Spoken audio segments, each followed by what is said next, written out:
It's 2023, and pretty much every other major car launch you're going to see this year is going to have some form of electrification, be that battery electric or plug-in hybrid, but not Mazda. Mazda is instead releasing the CX-90, which comes with a brand new straight-six petrol and diesel engine and an all-new longitudinal rear drive platform designed for combustion and mild hybrid and plug-in hybrid powertrains. Is that a good idea? Well, that's what we're going to be finding out in today's video as we take a look at this pre-production left-hand drive US spec CX-90.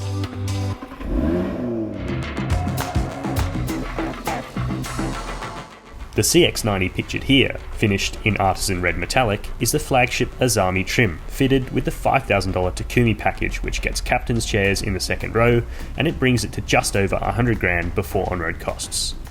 There will be a total of 3 trims at launch in August, starting with the Touring from just under $75,000, which, incidentally, is almost exactly the same as what the current CX-9 Azami LE flagship costs. Mazda is expecting to scoop buyers from the top of the CX-9 range to go into the CX-90.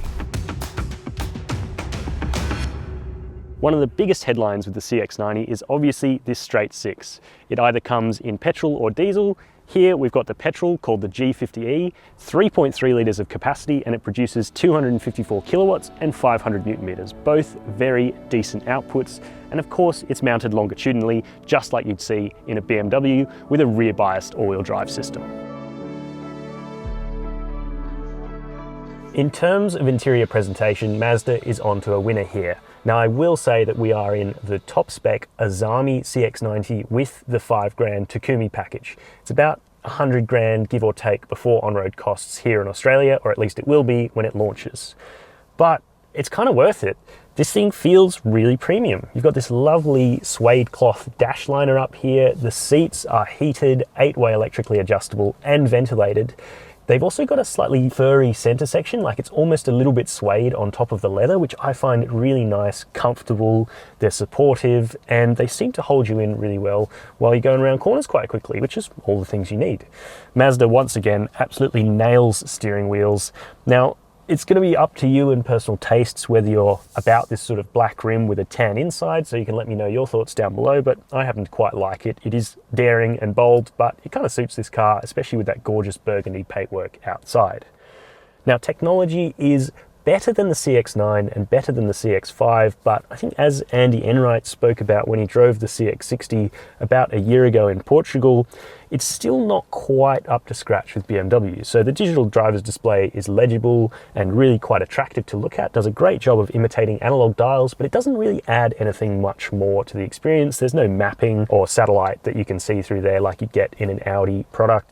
And the center screen is not a touchscreen, which is fine when you're using Mazda's own infotainment system, but when you're mirroring Apple CarPlay or Android Auto, which are both done wirelessly, it can be a little bit clunky to interact with the screens. That said, you do wrap your head around it pretty quickly, and it's easy to use while you're on a bumpy road because you do have this nice clicky rotary dial.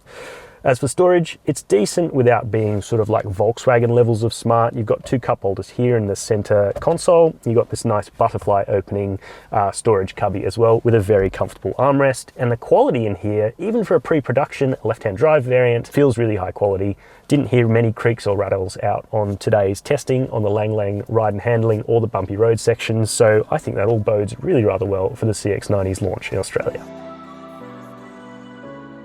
In the interest of time, I've jumped straight into the third row because the second row of this vehicle with its captain's chairs arrangement is just gorgeous. With the Takumi package, you get heated and ventilated seats in the second row. You also get your own climate control zone, 2 USB-C ports, 2 cup holders, your own center armrest, and a little extra storage tray below that. That's all fantastic. But really the question is the third row better than the Mazda CX-9? Because this car obviously has quite a sloping roof, just like the CX-9. Well, I'm happy to report that in my driving position, behind my own second row position, even in the third row at 188 centimeters tall, I remain pretty comfortable. May not look great on camera, but trust me, I could sit in here for about an hour if I needed to. And I'd be quite comfortable doing so because I've got things such as a USB-C fast charging port and 2 cup holders to store my drinks. And the seats themselves are much more comfortable than you'd usually find in a third row SUV like a Kia Sorento or something like a Hyundai Palisade. I think Mazda's done a really good job in sort of pushing the luxury luxury as far back here as it possibly can without spending too much money on seats that probably aren't going to be sat in all that often. So yeah, interior quality, fit, finish, and level of equipment is really very stunning on the CX-90. The CX-90 lifts the game not only in terms of cabin presentation, but also driving experience.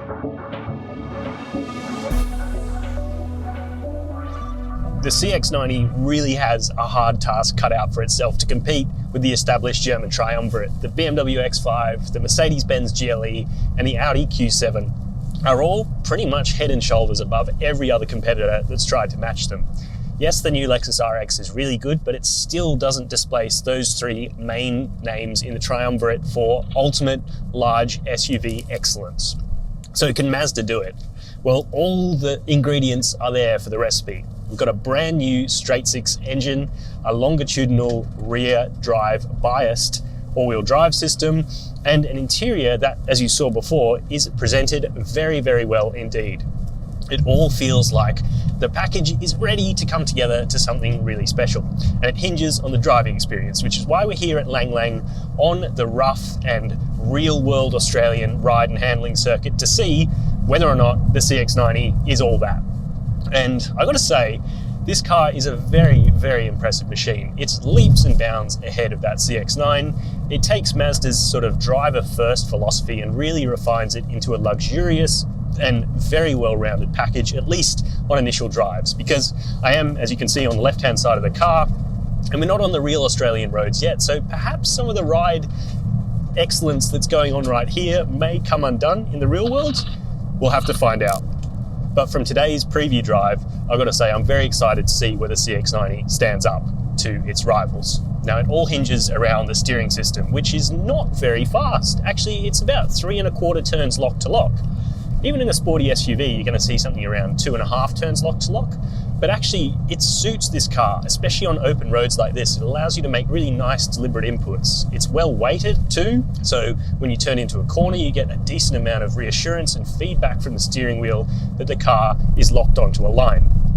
The chassis underneath it is pretty advanced as well. We've got double wishbone front suspension as opposed to struts, and that's going to give Mazda a lot more control of that suspension geometry and allow this vehicle to ride and handle better. It's much wider than the CX-9 as well. We put them back to back next to each other, and this car really sits wide in its stance. It looks great, and it translates to a handling experience that is also very well polished, consistent, accurate, and very, very confidence inspiring. I'm going to tip it into this corner here. We'll get it into sport mode, open up the tap, and then you get to hear what we've all kind of been talking about for years, ever since Mazda announced that it was going to do a brand new straight-six engine. Look at that. Sounds good. It's really nice and torquey. In the petrol version that we're driving here, this G50E is what Mazda's named the powertrain.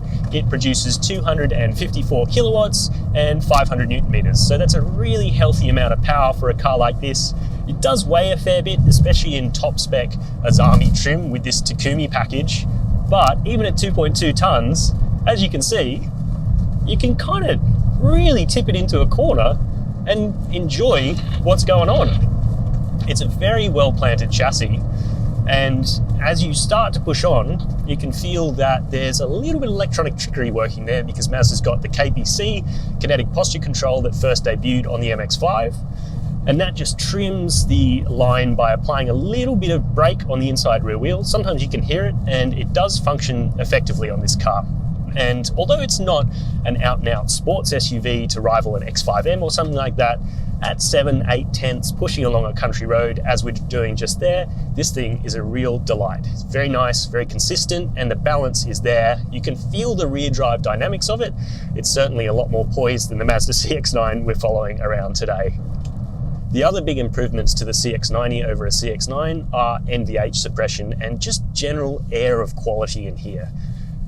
Not to say that the CX-9 feels cheap and nasty, but it definitely doesn't have quite the level of sophistication that this car has. We took it out on the high-speed bowl, got up to speeds about 170 k's an hour, at which point the car still felt nice, quiet, and very well insulated. A quality product, one that may even be at home on a German Autobahn.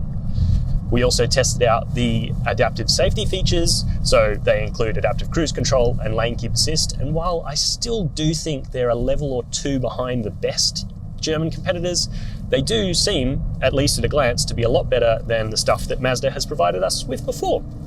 So it all bodes really rather well for the CX-90's official launch in Australia, which hopefully will come soon.